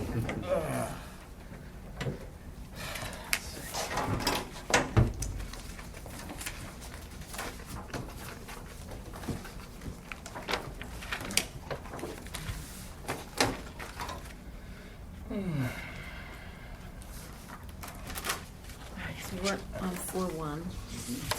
Right. All right, so before I review my budget proposal, I wanted to briefly note some of the areas in which we were able to both supplement and reduce our expenditures in 2022. We were awarded over $30,000 in various canine grants, which were used toward the purchase of our newest canine George and a new roof for our kennel. We were awarded over $27,000 in various grants used toward multiple traffic safety and underage drinking initiatives. We entered into a partnership, if you remember, with Goldenberg Group for license plate readers, wherein we saved more than $30,000 over a 5-year period. Awarded a grant for more than $7,000 toward the purchase of ballistic vests for our officers, and we saved $25,000 toward the purchase of a prisoner transport vehicle working with another municipal police department in New Jersey. So in total, we were able to both supplement and reduce our 2022 expenditures by more than $119,000, and we continue to employ the same approach for our 2023 expenditures. So aside from the assumption for full-time police and full-time civilian increases, our proposed budget for 2023 shows an increase of approximately $75,000. And while we continue to keep a lid on expenses, there are a few accounts that I would like to briefly touch on. If you look at account 4111, regular part-time, although part-time employees are not scheduled for an increase, I would propose that part-time dispatchers receive the same increase as full-time employees, and my reasoning being that there's a relatively small pool of dispatchers that are available for part-time work, and that group is targeted from various other agencies. County radio now offers signing bonuses. Comparable police agencies already offer this year up to $3 more an hour, not including those that offer night shift differential, which is another $3 an hour. Now, if part-time dispatchers are not enticed to dispatch vacancies, full-time dispatchers working overtime would receive $21 an hour over what a part-time dispatcher would make. And absent a full-time dispatcher, because I only have a 4-person pool there, a police officer working overtime would receive $74 an hour over what a part-time dispatcher would make. So, I mean, I believe it's more cost-effective to persuade part-time dispatchers to fill vacant shifts rather than rely on higher-paid employees at time and a half. And in their case, not like other part-timers where they work maybe 20 hours a week, some of these part-time dispatchers might only work 8 hours a month, but they're where we need them. So what I usually budget for them doesn't always get used up, it depends. But I guess my point is, in the end, I believe that we actually will save money just by keeping these people with us or keeping them interested in coming in. Sometimes they say, well, why am I going to come in overnight if it's not enticing enough? But we do treat our people good. It's not an issue. What I'm afraid of is that if we go every other year without a raise for at least those part-time dispatchers, we will get to a point where it could be $4 or $5 an hour less if these other townships are keeping up with it. So that was my recommendation in that case. And John, can I just clarify, that was the same percent increase for the part-time dispatchers as what, civilian full-timers? Or As whatever the council gives us for civilian full-time, Civilian full-time. just to try and keep pace. Give them comparable. Right, and even though I do advocate for all my part-timers, I can't make the same argument For my others, these are skilled labor. These are people that they have a certain skill set. There's not a lot of them. It's not like my crossing guards or kennel people. It's just these employees in particular. And can I also ask, how often an officer fills in for a part-time dispatcher? I try not to do that hardly at all, and, Okay. and if I do, I use somebody that's actually on duty if I have enough people. Okay. This isn't something that happens Okay, I was just checking. routinely. Not on. The only problem is when I have 4 dispatchers, if, let's say, one takes off the night shift, I already have somebody that worked 12 hours on a day shift, and depending on when it is, I'm going to have another person coming in 12 hours to relieve them. So I've got one dispatcher now, a full-timer, that might take that shift. So I'm just looking to alleviate problems. Again, it's just a suggestion for that small pool of people. I think I have 8 part-timers, only about 4 of them are reliable, but I'm hesitant to get rid of any of them because I'll take what I can get. In account 4121, which is extra police services, I only bring that to your attention because if you notice there's a 200% increase. Extra police service is used to charge businesses that wish to utilize the police strictly for the protection of their private businesses. The average overtime hourly rate for an officer in 2023 will be approximately $101 an hour, but the township charges businesses $165 an hour for their services to make up for benefits, vehicle usage, fuel. So these monies, if utilized, will be returned to the township's general fund. So, I'm sorry, I thought you were going to say something. The increase noted is only an accurate reflection of the monies used from this account. So the only reason we increased that, and we did it in conjunction with talking with Karen, I think we had $10,000 there before, but usually we use around $30,000. The thing is that it's money that's used and comes right back to the township and then some and goes into the general fund. So we just tried to make that a more accurate reflection, but I wanted to bring it to your attention because there was a 200% increase, and I would ask myself if I saw that. So I assume it's been 10,000 for a while. And It's always been hasn't- 10,000. I never knew why, so we talked about it and said, why don't we just do what we pretty much Yeah. spend there, but again, the money comes back because we bill people for that. Right. Yeah, it was 28,000 in 2021, and it's 22.8 on through September. It probably will hit close to 30 again. And that goes into the pension and everything else, does it cover that? I mean, probably not really, really long-term, no, but we've talked before about raising, it was $150 an hour for extra police service. We moved it to $165 about a year or two ago. Actually, I think it was 115, and Oh. it hadn't been changed, I mean, in 17 years. Okay, so it went to we increased to 165. 165. Yeah. I guess it's just something periodically that we probably have to look at just to make sure we keep in time How many with- years would you think it's been 165? It's only a few, I right? think it's only a few years, but Yeah. I can always find You out. remember it? 'Cause I Yeah, remember you it remember being on happening. council, Yeah. yeah. But, I mean, if somebody in their last 3 years of employment, worked heavily in this extra police service, and it went into their pension, then no, it probably, 165 probably doesn't cover that. I mean, if, just, because your pension goes on for 20, 30, 40 years, so it really, I mean, I don't even know how you calculate what that might be, but. John, who Yeah. primarily would utilize our extra? Dave and services? Buster's, right? Dave and Buster's right now is using it every weekend because they have a lot of problems there. Hotels have been doing it. I think they backed off of it recently. It's just that they're getting a lot of people in from the city. There's a lot of fights, arguments. Just recently, if you remember, in Roxborough, there was that terrible shooting, 5 people, all youngsters. Oh, a 14-year-old boy was Yeah. killed. Well, the one that was killed, his grandparents and family had planned on having his birthday party there. And then they decided to keep the party and use it as a memorial. Well, there was fear that there'd be retaliation and so forth, so we had multiple officers there just to make sure, because I think there was going to be an additional 200 people in addition to the usual 150, 200. So It went well. it did go Peaceful. well. It was Peaceful, fine. yeah. But there's certain places like that. It used to be movie theaters would have us. Now they have private armed guards, which is a shame to be thinking that we have private armed guards in our movie theaters. But this is what they Well, use it. there was that mass shooting.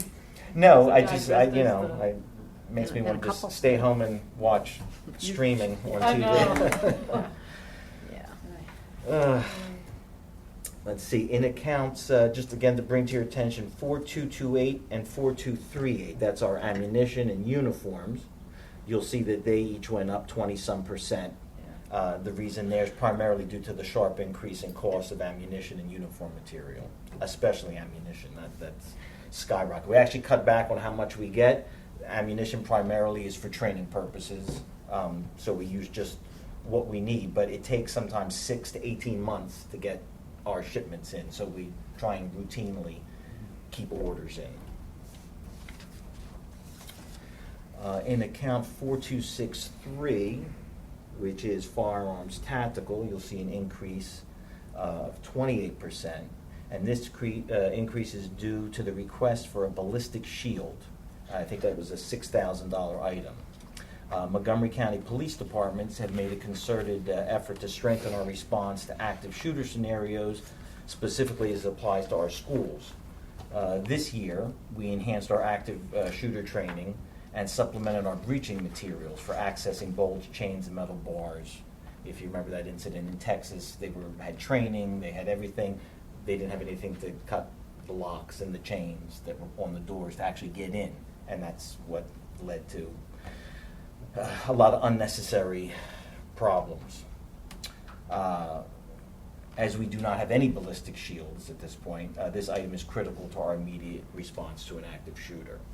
Is this for one shield or more than? It's one. They're expensive. These are the full-length ones that you would move down the hallway with. SWAT teams also, would be coming, but their response time is an hour. So especially since we're right next to a school, I think it would actually be irresponsible of us not to have the proper equipment if something like this happened. I mean, we do the training, we're prepared for it, but I think for our size department, for the amount of calls we get, we should at least have one such piece of equipment. In account 4274, which is communication equipment, you'll see an increase of 666%. Now, Yeah, that might I look saw a that lot. one. Yeah, me too. Now, that used to be about $1,500. It moved up to $10,000, so it wasn't any crazy amount. But the reason for it is for the need for one 800 megahertz vehicle radio and one 800 megahertz portable radio. As we've depleted our spare or refurbished equipment. We have an extra car, we have a couple extra police officers. So we don't always budget for these items. If we have used ones, if we have spare ones, we use them, but we've depleted that. So that amount there is only, they're each $5,000. That's $10,000, but that's what led to that huge jump. And finally, in account 4742, it's the next page. 4742 is vehicle purchases. And I mentioned that in conjunction with our township mechanics, we asked to replace 3 more patrol vehicles. And in coordination with Karen, 3 of those our current vehicles will be reassigned to other township departments. Rick Carbo already has the one. He has one, and then I And then forget. there's 2 more, yeah. There are 2 more. And then I'll ask, so this is where I ask Ron, who was our mechanic sitting here on the end, head mechanic, are those 2 better than anything that anybody else is using? Other like code enforcement people, they keep a pool car here at the community center, between the zoning officer and anybody else who has to run around, in a car. If the ones you're getting rid of are better than what they're already driving, then we just move them down. And if they're not, we'll sell them. And the Municipal has been a good place to sell things. But, so we always hand down the next best cars and keep the best ones, and then, And Ron actually said sell that the these olds. vehicles Are are in good shape. in good condition for Somebody, yeah. not for non-patrol use, just because. Right. But he said they're in good Yeah, shape we've and they got- should last for a few years. Yeah, So. we have fire inspectors and fire marshals, and we have, even Rick's maintenance guys that have to run to the Home Depot. I mean, there's a lot of different people use other cars, but so we make sure we keep the best ones and we move the worst ones away. And we've always done that. I think that works well, personally.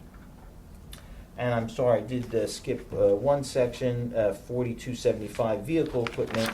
That is an increase of 43%, and that increases because we utilize what little vehicle equipment that we had stored with Public Works. We try and keep lights and radios, sometimes cages to utilize in cars, but sometimes when they make newer cars, they purposely change the dimensions, so you have to buy new stuff. It's terrible, It's but like an iPhone. yeah. So we this year we're forced to purchase equipment to outfit those patrol cars, so that's why that went up. But I think that at least touched on the major increases that I saw. And of course, if you have any questions. Those are the questions I had. No. On page, just on those pages or on next pages? Oh, because on 4.3, I was wondering, what's salary ex police services 30,000? What is that? That was the one that I Extra talked police about. Oh, it was the Dave and Extra Buster. police service. Yeah. Yeah. Okay. Yeah. I think this is all the detailed Yeah, Okay. work of everything. Okay. yeah, there's a lot of police detail in here. And you answered about the patrol vehicle. And the only reason we budget for that is because we don't want to take cars and officers away from the general public to accommodate one single business, because you pretty much have to stay there. So we say, all right, well, if you're going to pay for the service, then we can tell you definitively the officer will stay there. They won't leave for other calls because you're paying for them. And it's just special situations like this. So how many officers do work at Dave and Buster's? Is it like every weekend or? It's, I believe it's Friday and Saturday, could be Friday, Saturday, and Sunday. That's what they've asked for. That's when their volume is high and they've experienced some problems. And when we didn't have that, we'd have officers come through or sit when they can, but you can't just stay there. It's not fair. And it's been going on now for a few months, I think. Would you have one or two? Does it minimum of two, or? No, It's they've just paid for one, and we They said that paid was for one. fine, except for Okay. this one incident where they were having that party, and we said, better we say got to no. tell you that that's not sufficient, that there could be a problem. So one officer is safe being on his own there? He is. Or- Actually, it's funny that a lot of the people that come in, these guys are telling me most of the people that come in thank them for being there, are very nice, but without them being there, people's purses are stolen, phones are stolen, there's fights that break out. What would they do if our police weren't there? Armed security guards like They that? might. Barton, yeah. And I've seen some of the armed security guards. I'm more Ones that- afraid of going there because of them. than- The guys that walk the mall after hours? It's No, a these different are level of usually- training, right? Oh. They don't carry guns. No, not them, but Not the them. ones that they have at the AMC theater. Oh, yeah? Oh yeah, they're armed. Scary. And they're scarier than the people that they're. Yeah, my grandsons just went to a movie Uh, yesterday I'm with their sorry. dad. Oh. John, can you just re-educate me on the holiday vacation sellback and just what would cause there to be a big decrease in that? You know what we try and do is in the past, before I became chief, there was just figures set out there. So we tried to figure out how many people actually utilize this. What we were doing initially is we figured, all right, we have 48 police officers. If every single one of them cashes in their holidays, this is how much money we should have budgeted. And then we realized that some people like their time off. So we just would look at past years, how many people are actually taking part of this, and then we started to decrease how much money we asked for, because it was just wasted, and then you wind up giving it back later, and what's the point of wasting that money? So that's why a lot of times you'll see minuses here. We try and bring it closer to what actually is being spent. Yeah, it wasn't wasted, it was just over budgeted. It Right, I wasn't mean, you wasting get it money, no back. actual money got wasted. Yeah, it was just the.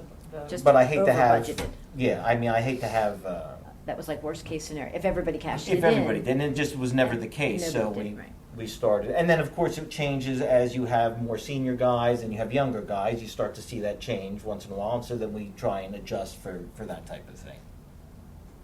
I think we're getting a lot more younger people, and they don't have as much time. And apparently, people really value their off time. Well, when I was young, I was Taking all the cashing that money. in. I was working other jobs. Everybody values their off time so much, you can't even get people to come in anymore. Well, psychologically, I think it's, Should have it they all. should have some Yeah, downtime. should have I it mean, all. Oh, sure. in a job like you guys have, It just still Seriously. surprises me when you're single and you're young and you have nothing else. You know, Oh, yeah, they've got free time to have fun. I mean, when I find out people are sleeping 10 hours before I'm like, 10 hours? Where did you get to sleep 10 hours? But you guys all had a second job, What, over and the that's course of probably not the 3 case days? today, right? No, it isn't. It's No, not. it They isn't. don't have second jobs. They don't need them, but they don't need them, but they don't have them, yeah. I'm just not used to They've that. got I the get it from my time. own kids. They don't need that. I need my time. What time? You have your time when you retire. That's right, be productive now. I think I'm showing my age. Any other questions?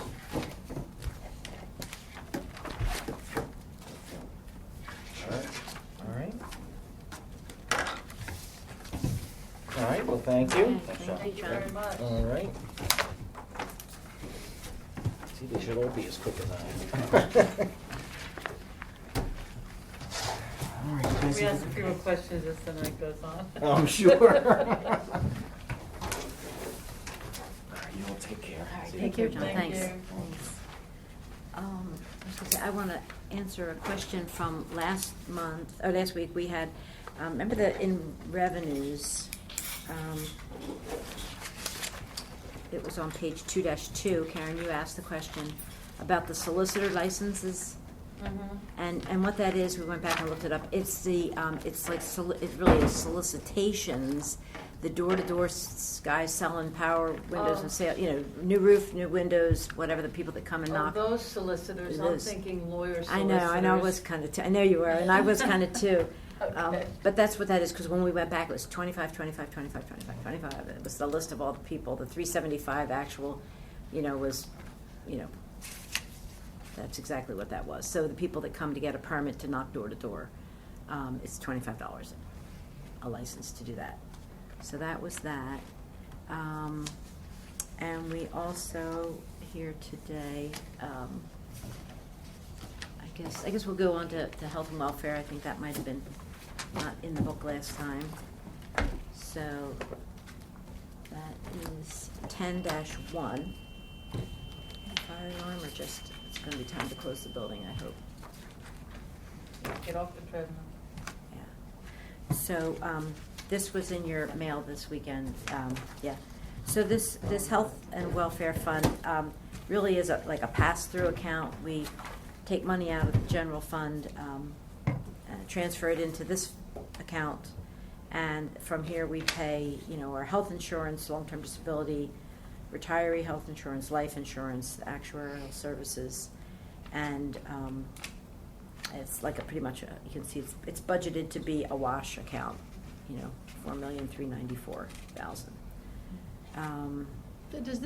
Is this based on the assumption that everyone who's asking for additional staffing gets it? You mean, have we added money in for those people, like say the one Chris person? Yes. I don't know if Kellen added in for that. What we get is, we get, I guess, estimates, I guess you could say, or maybe around this time, the healthcare, say, our health insurance, they tell us what our percentage increase will be for next year. So, that's pretty much the number we use. Now, if we hire another person or two that we have to add to that, I'm not sure if he has that one person in here. You haven't approved that person. I don't think he's added any healthcare in for any new potential people. Say you want to give Chris another sanitation employee, he would probably have to add a little something in for that, for that person.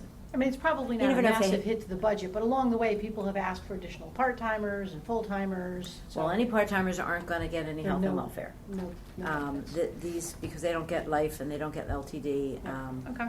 Yeah, so this would just be, we would probably add something for full-timers in here. Again, all employees are through here. This is police, this is AFSCME, this is non-bargaining.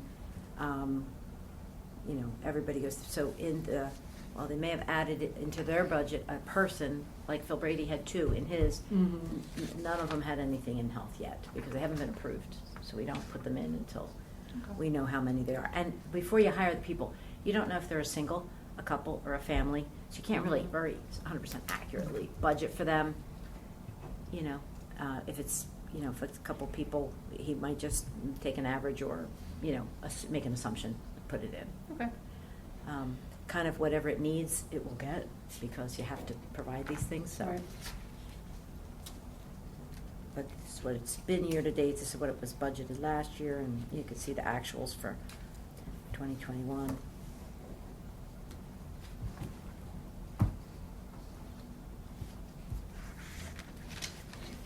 All right, so there was that.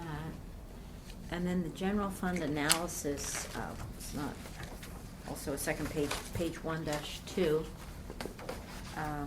That's the one we didn't have last week. That's right? the one we didn't have last Right, week. and Mhm. added it. Yeah, where we're just comparing last year's budget to this year's budget, in all the categories, revenue and expenditures. You can see the proposed revenues are very close to one another. The expenditures, while a little higher, 6.45% higher, is still not that crazy, but the transfers out is really what's, I guess, going to get us next year. So what's the next level of information, like expenditures, code enforcement, so there's a 29% increase, but that means what, like? What do you mean, it means what? Well, so we went Like, through that so budget, it's- so that budget. Yeah, so it's anything, that's their overall increase. Right, it's their budget. Anything increase. they've asked for that's reflected here. Right. Okay. And remember in code enforcement, we took, so when Chris was talking about like the public works being down or only 7%, Mhm. but remember, Chris had a fella in his budget named Mike, that Mike left us and went to Aqua. So Mike is completely out, and Jim Wallace and Chris agreed to divide up Mike's duties and put the head count under code enforcement. Mhm. Now, that's why code enforcement's up and Right. public works is down. So this is just overall expenditures. I got it. Right, yeah, this is Yep. by department. Yep. Each group that has a budget. The Weatherall Park is down because we had a part-time employee who was going to be doing a lot of programming there, but they figured that the contracted instructors is a much better way to go. Besides the fact, I think that part-time employee, I don't know, I'm not sure if she left us completely, but, she hasn't been working much since COVID, so. I know goat yoga and archery. Are popular. Are very popular at Harriet Weatherall. I mean, they fill Yeah. that thing up. Yeah, and that's the best way to go with those kinds of programs, because if you don't get enough people to sign up, then it just won't run, or the instructor gets, if 10 people show up, they get, it's $10 or $20 a course, whatever, times 10 people, that's how they get billed. Yep, you Yeah. can't lose. You can't lose, right. We need more of those. You can't Mhm. lose. You can't lose, right. Can I ask a question? Sure. Just curious, so the total revenues projected obviously are slightly less than last year, but Mhm. is that proposed budget 2023, that is accounting for what if we increase The the real millage. estate and the EIT? Oh, yeah. So even with increasing the real estate and the EIT, our revenue is down from last year. It is slightly But we're less. still able to cover our debt service, our additional round of debt service. Yes. Let me just see if he has to transfer. Well, I was going to say the transfer to the debt service is down at the bottom, so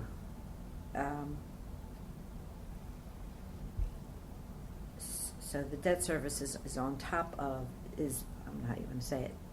The debt service is not included in the 22 million of expenditures. So, but it's And- included in, I guess I'm just. But maybe what we're missing is there is a beginning balance that's not shown at the top here. Okay. There's a beginning balance. But these, if you want to talk about a truly balanced budget, you can't spend more than you bring in, Right. right? Your expenses can't be higher than revenue.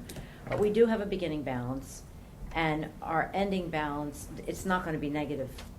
It's not going to be negative. It's just like next year we'll be spending. We would lose money. We're spending 2.4 of the beginning balance. So he does have here, on page 1-1, we're projecting to begin the general fund with 13 million. And then you see there's the budgeted revenue from this detail, and you can see the budgeted expenditures, And then the cash balance. and then the transfers out, and then, the line in blue, don't subtract that out, but, I mean, he wanted to show it before he showed the bottom line. So the bottom line being 10,685,000, you can see where 2,381,000 has reduced the beginning balance. And that number, that 13 that we started with. 66, yeah. Yeah, and, I mean, is that the number we always say we need to keep around 8 million? Well, I mean, And if that's the case, are we doing okay? Like, I'm looking at that and being like, okay, we're over that You know, 8, which is what we we're, normally have in our we're- fund balance. We're, we're okay, but we're not finished this building yet. Remember, this has our debt service, but the debt service, we only borrowed 10 million for each borrowing, but we got 9.6 and 9.6, so we didn't get to 20 million. We got like 19 point, what do we get, like, or was it, yeah, we got 4 million dollars or something. We didn't get the 20 million, and we know that the project's going to be like 22 million. So we still need 2 to 3 million more that you're not looking at here for that job.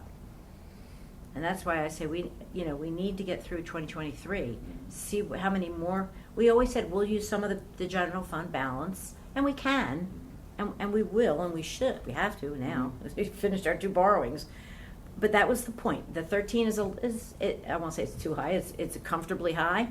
We know that we're going to use 2 or 3 million for the building. And we know And- that our second borrowing is not gonna cover 2 million of the projected cost, so we have to get 2 million out of that, right? Oh, correct. Mm-hmm. Yeah.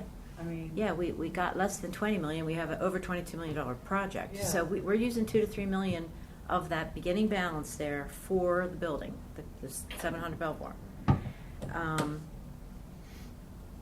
So So if is it we- comfortable now? Yes. Will it be at the end of 23? I don't know Right, until right. that's done. Yep. That's why I say, I don't support 2 new hires in the Parks and Recreation Department. Parks and Recreation is a small function of government. It's not nearly as important as our Public Works or our Sanitation. Police Department, or the EMS and the Fire Department. We're required to provide those services. The Parks and Rec is just really nice to have, but the rest is required. We have to provide fire services for the residents of this township. We have to provide EMS. Right. We Well, it must. scares me a little when they say like, well, you really should have 3 and we have 2. Yeah. I And mean, they're that's. not meeting the National Fire Code. Yeah, I- like I- that to me is like, I think by the little time, maybe frightening. not per truck, but by the time Harmonville and Plymouth both respond, as long as there's not 2 calls at the same time, then they're getting, 3 and they're, I guess, 2 at the. But they're saying we're picking up the slack for East Yeah. Norton, which is falling apart in their fire And- service. and they do. And we're They do. responding faster than their own fire They company. do a lot of mutual aid. They do a lot of mutual aid, but, but there are 5, the township supports 2 fire companies that they employ 3 firefighters full-time now. And they're Monday through Friday because they're not on these 10-hour shifts that they want to do. They want to work 4 10s instead of 5 8s. But, we're supplying that. Now, Plymouth is asking for another guy, and Harmonville's asking for another guy or gal. So, that would be 7. And we do provide the health care for them. So, not to sidetrack us, but Chris, I was really interested in the question that you asked, and I didn't necessarily understand why you'd only consider consolidating if you had a problem, as opposed to, like, would there not be some efficiencies to consolidating? Like, was the initial intent of having 2 fire stations like a geography issue? Like, one's over there and one's over here? Like, why wouldn't that be Yeah, entertaining? but Harmonville has 2 stations, just because of, they told me because of the geography of how after far this they're valley allowed was to be. built, when Plymouth Valley Yeah. was built, there was nothing up here. Well, first it was all farmland, and they didn't need a firehouse up here. But when the valley was built, the Harmonville down on Butler Pike decided to make a substation on Germantown Pike. And then they asked the township for the land, because we own the land where the ambulance building is, and asked, could they erect a firehouse? And the men built it themselves. They didn't have the men built it themselves. They didn't even have like a contracting company build it. Yeah, Mhm. I mean, this topic comes up, and I'm one of these people that like, I feel like when you think about business models and things like that, you try to get ahead. You don't wait until you have to do it, and you study it, and you do a big study. And I don't think they want to study it. I don't think they want to look at it. We've already done that. We have a study. It's sitting on the That- shelf. It that cost was years ago. $75,000. I remember that. That's right. $75,000 study. It did talk about merging the fire companies. And, Was that and the final recommendation? yeah, and it was to set it up centrally located in the middle of the township, somewhere on Ridge Pike, where we don't own any land. And the Colwell is owned by the Plymouth Fire Company, and the Harmonville and Butler Pike, they own that land. We don't own it. So, you can't make them do that. They own that land, and they're independent. And you ask about it being set up this way. They were set up before we were. Hello. So Plymouth Township was started, but not, it was founded by William Penn and laid out, but, 1686, but Plymouth Township didn't start having like regular meetings and being incorporated and have a roadmaster till 1922. Plymouth is having their 116th banquet, so they predate the township. I mean, I get why there's And some Harville's resistance to in change. 2024 going to have their 100th but- Yeah, I think- anniversary. I think your So I guess question we is just passed 100 more than years last reasonable. year There's of gotta be some incorporation efficiencies. of Equipment, people. keeping minutes and having How- meetings and how being, is there not? Like, so like we've got that. a full-time They've been staff doing over that. here, full-time Like a staff over functioning here. government. Yeah, but they've been doing it Like, for a lot longer than us. So we put them together, we wouldn't be better off? So we tried for years and years through the services board. Maybe you're on it now. But this is a good question. Like we tried, we were able to get the township to hold on to the title of every truck and piece of apparatus, Yeah, that was. and got our name placed on as a lien holder. So they can't sell any of this equipment, these trucks, without us agreeing to it. And so that was a huge coup. I mean, that took, how many years did that take? Forever. That took forever. But it But- only just happened. I was on It- council when it happened. Yeah, it did. A couple years ago, they both took all their titles up to like Harrisburg, or they took them to the Fast Tag guy, and he took them all to Harrisburg. They got them all reissued, and we hold them all now. So because that's a huge. Their trucks are $1 million a piece, and so the taxpayers have that at least. But what the thing we could still, and they still don't do it. We used to ask them to merge the lists of equipment. So do we need 2 ladders, 2 rescues, 2 squirts, 2 pumpers, Yeah, that's 3 what we're squints, that's what we're just saying. 2 Like, of these, there's- 2 of there's those, gotta 2 of be this. some efficiencies So, to- so maybe we need, one of this and one of those. Maybe you need 2 pumpers or, a squirt there or a rescue here or something. But that's why they don't merge the lists. And I think the Plymouth list just talked about the replacement. I don't know that that's their entire list of equipment. So anything that they didn't have on the list to be replaced, I'm not sure.